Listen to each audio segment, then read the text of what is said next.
On est vraiment au début d'un phénomène majeur dans la manière dont on communique. Le premier, c'est que l'utilisation des réseaux sociaux a dépassé celle du courrier électronique. Ça, c'est quand même assez important, il y a 1 an ou 2. Ensuite, tout est en train de devenir un flux, un stream. Donc tout est en train de devenir en temps réel. On doit adapter son entreprise en temps réel à ce que les gens disent en temps réel, son produit en temps réel. Ça, c'est l'autre grande tendance. C'est-à-dire que le format du flux Facebook avec les commentaires et les likes et les différents morceaux d'informations qui sont plus courts que de lire un quotidien par exemple, est en train de devenir le standard. Le standard, c'est un flux d'informations. Le mobile est en train de devenir l'écran principal.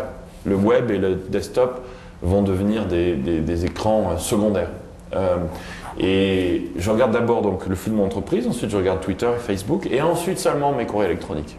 Donc ça, c'est vraiment un changement majeur, et puis beaucoup évidemment la vidéo. Le marketing, les marques et les agences ont été habitués à être dans un environnement captif pour les consommateurs.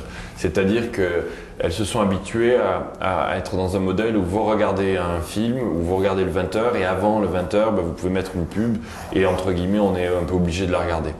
Donc on impose ce marketing-là.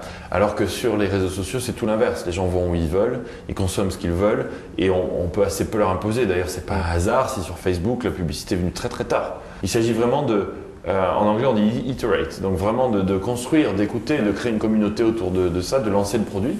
Et en fait, quand vous lancez le produit, c'est vraiment le tout début. Et c'est vraiment l'opposé de la pub. Je dis pas que la pub ne sert à rien, elle peut évidemment accélérer. Mais c'est très difficile, c'est de créer un lien sur des années plutôt que de penser je lance et après on verra. Les marques ont tendance beaucoup trop à vouloir diffuser de l'information. C'est-à-dire que c'est des réflexes marketing, je diffuse, mais j'écoute pas. Donc il faut écouter, il faut interagir, il faut discuter. À chaque fois qu'un produit se lance, une communication qui démarre, même avant, prenez Apple, où la communication démarre bien avant.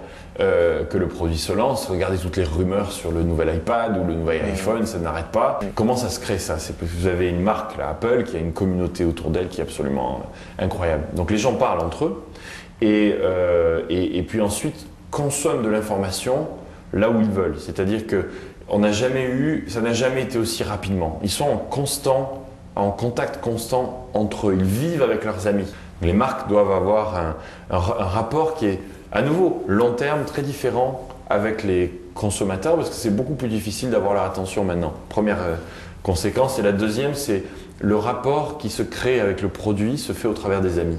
Les consommateurs ont tendance à voir les marques non plus en tant que produit seulement, mais beaucoup plus en tant que tout. C'est-à-dire que vous regardez L'Oréal en tant que marque, plus qu'en tant que tous les produits qu'elle représente. C'est-à-dire que je crée une connexion directe avec L'Oréal, ou je crée une connexion directe avec Renault. Et ça change tout aussi. C'est-à-dire qu'on est à un clic de la marque.